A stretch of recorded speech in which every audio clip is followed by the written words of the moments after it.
I joined SIS in September 2008, right after I finished off with Air Deccan. So my last day with Air Deccan was a Friday, and I joined SIS on a Monday. Of course, at that time, I had also helped SIS 1 month earlier in doing the financial closure of the MSS acquisition in Australia.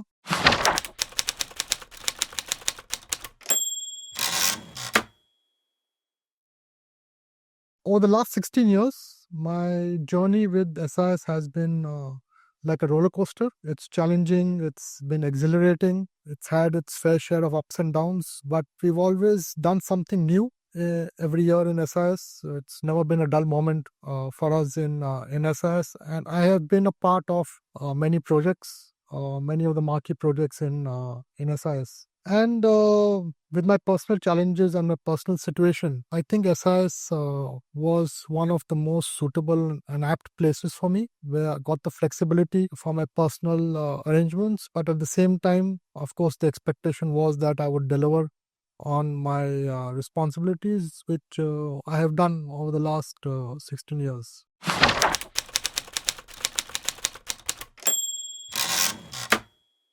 So in the earlier years, of course, it was mad travel, 10, 15 days every month to Australia, working on the integration with the MSS team, trying to set things up over there. At the same time, there was joint ventures with Prosegur and Terminate, second round of private equity fundraise to replace DE Shaw. So the first 4 or 5 years was spent on all these big, large projects, which were in one sense laying the platform for the group in the coming years.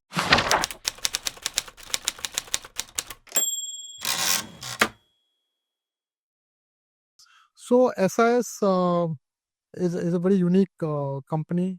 Today, as a group, it employs almost 300,000 people. And one of the biggest things which SIS does is provides employment to the lowest rung of society, helps them come into the organized workforce, helps them come into the mainstream, and gives them a platform and gives them a sort of a launching pad for their future and their careers. So even if you look at all our qualified associates or our back office, indirect employees, office-based employees, SIS is seen as some kind of a training ground, I would say.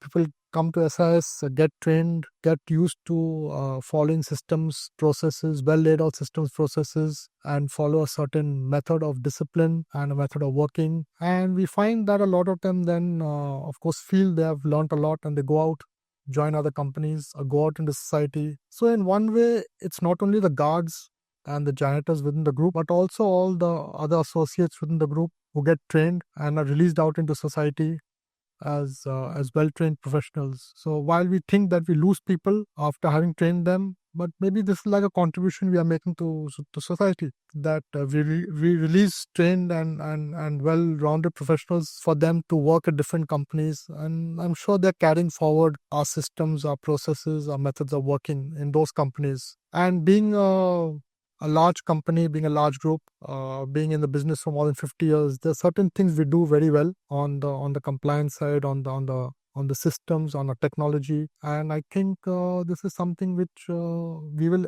anyway internally carry forward as a group, and people who are associated with us will also carry this forward. This is what we think is the greatest contribution of SIS to society.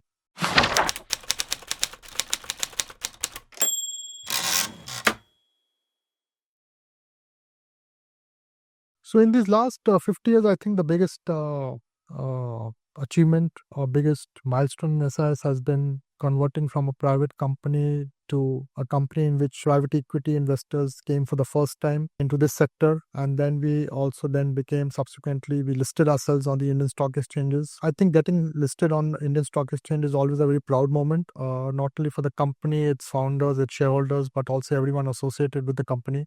This is really one big achievement. And of course, now we have to, as a team, build on this achievement, build on these milestones, and take the company to the next level.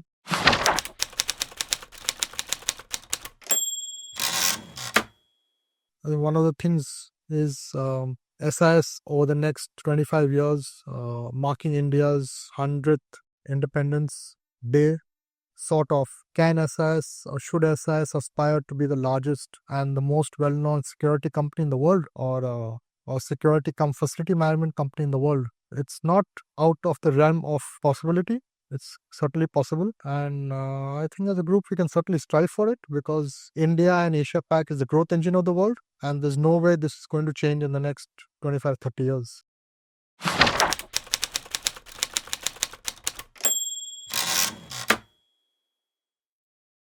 So I first happened to have a meeting with chairman as part of my induction into SIS. So initially, of course, I was sort of picked and by Mr. Uday Singh, who was the CEO at that time and who I knew from my earlier stints in other companies. I met chairman and Rituraj. At that time, he was I think the CEO at the company, and chairman was chairman and MD at the company. So I had a meeting with them, sort of an interview, and they really asked very insightful questions about my role and the business at Air Deccan, because everyone was intrigued by Air Deccan at that time, being the first low-cost carrier at that time, and what went right and what went wrong, and real clarity in their minds as to understanding about Air Deccan. And of course, I had my personal challenges, that my personal situation at that time, and still continues, of course. And I remember chairman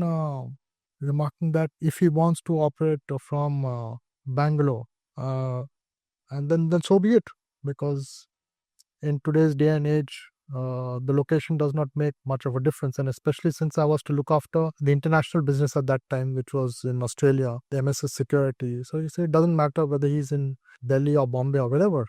So he wants to operate from Bangalore, and so be it. And we will help him and facilitate. So basically, as far as SIS is concerned, the flexibility I've got, as I said, and with that flexibility, allowed me to also meet my personal situation, and also I think I've done justice to my role. I've delivered on both sides, I think, and this is something great about chairman. His compassion, his practical outlook, and his method of making everyone feel at ease, I think is a great quality about chairman, and largely about it works in SIS Group the same way. The same culture works in SIS Group, and following that example, then we are also encouraged to provide the same manner of flexibility where our team members require, following that example, knowing fully well we'll be supported, and knowing fully well that the team will not take undue advantage of such situations, and continue delivering it.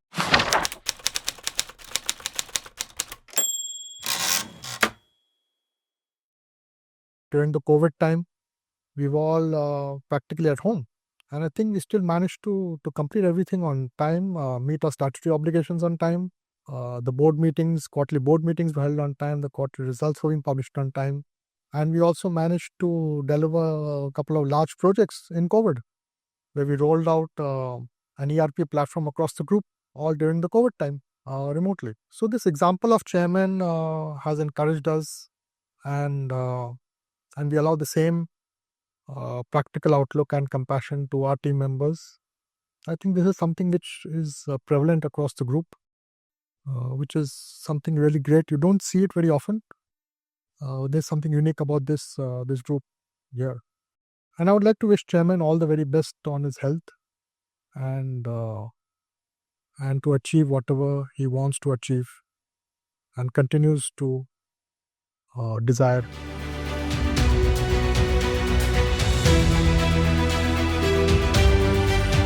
The journey of 30 years, it was an amazing journey. Initial days, when you start working, you don't remember exactly how your career going, because you're passionate to do something which is decided by the people, and you just follow the passion with the motivations as well as this process. But when you understand what is management, what is their expectation, how people react to a decision, then your decision making ability as well as your career also taken shape, and you also very conscious while taking decision.